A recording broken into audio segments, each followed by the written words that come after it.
आज Doubtnut app download करें। Doubtnut पर अपने सभी गणित, रसायन विज्ञान, भौतिक विज्ञान और जीव विज्ञान के डाउट्स का करो सफाया। बस प्रश्न की फोटो खींचो, एक ही प्रश्न को क्रॉप करो और तुरंत वीडियो सोल्यूशन पाओ। अभी डाउनलोड करें। हेलो दोस्तों, क्वेश्चन दिया दो भिन्न धातुओं की चादरों के समतल पृष्ठ को परस्पर संपर्क में रखा गया है। तो चादरों की मोटाई क्रमशः 2.5 सेंटीमीटर 3 सेंटीमीटर है तथा इनकी उसमी चालकताओं का अनुपात जो दे रखा है वो कितना है 5.6 है। ठीक है। यदि चादरों की बाहरी पृष्ठ क्रमशः 100 डिग्री सेल्सियस तथा 10 डिग्री सेल्सियस नियत ताप पर हो तो संपर्क तलों के ताप की हमें गणना करनी है। ठीक है। तो सबसे पहले हम डायग्राम बनाते हैं, उसके बाद कहानी को समझते हैं। दो भिन्न धातु हैं। ठीक है। एक धातु हम मानते हैं ये है, एक दूसरी भिन्न धातु है। ठीक है। एक दूसरी भिन्न धातु है, कुछ इस तरह से देखें। ठीक, एक भी दूसरी भिन्न धातु ही है। ठीक है। एक की मोटाई कितनी दे रखी है 3 सेंटीमीटर दे रखी है और दूसरी की मोटाई कितनी दे रखी है 2.5 सेंटीमीटर दे रखी है। ठीक है।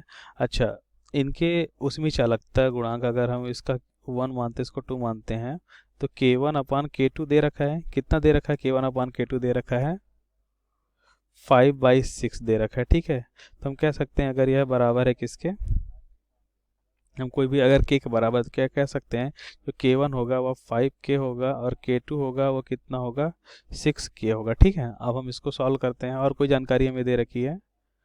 अच्छा, एक जानकारी और दे रखी है कि इनके बाहरी पृष्ठ क्रमशः, मतलब इधर वाला 100 डिग्री सेल्सियस और इधर क्या होगा 10 डिग्री सेल्सियस होगा। ठीक है।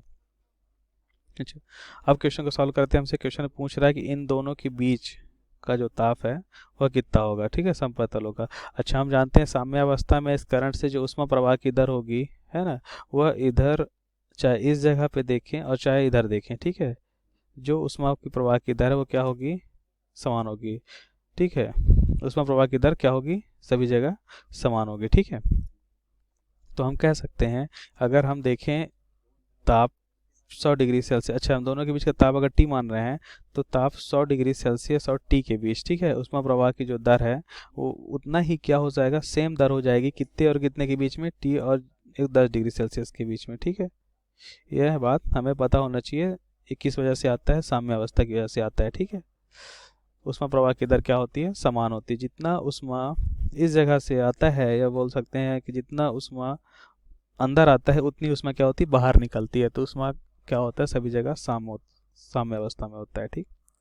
अच्छा, हम जानते हैं किसी चालक में जो ऊष्मा प्रवाह की दर Q/T होती है वो क्या होती है, वह होती है K/A ताप में परिवर्तन ΔT/L। ये क्या होता है, उसकी मोटाई होती है। ठीक।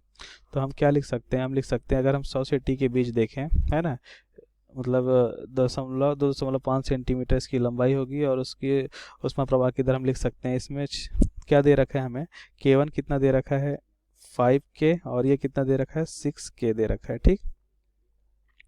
तो हम वैल्यूज लिखते हैं, तो हम क्या लिखेंगे, K के स्थान पे क्या लिखेंगे, 5K दे रखा है, उसमें चालकता गुणांक A, क्षेत्रफल A मानते हैं, और ताप में परिवर्तन कितना हो जाएगा 100 - T बोल सकते हैं, है ना, क्योंकि मैंने उन दोनों के बीच जो ऊष्मा प्रवाह की दर है वो निकाल रहे हैं।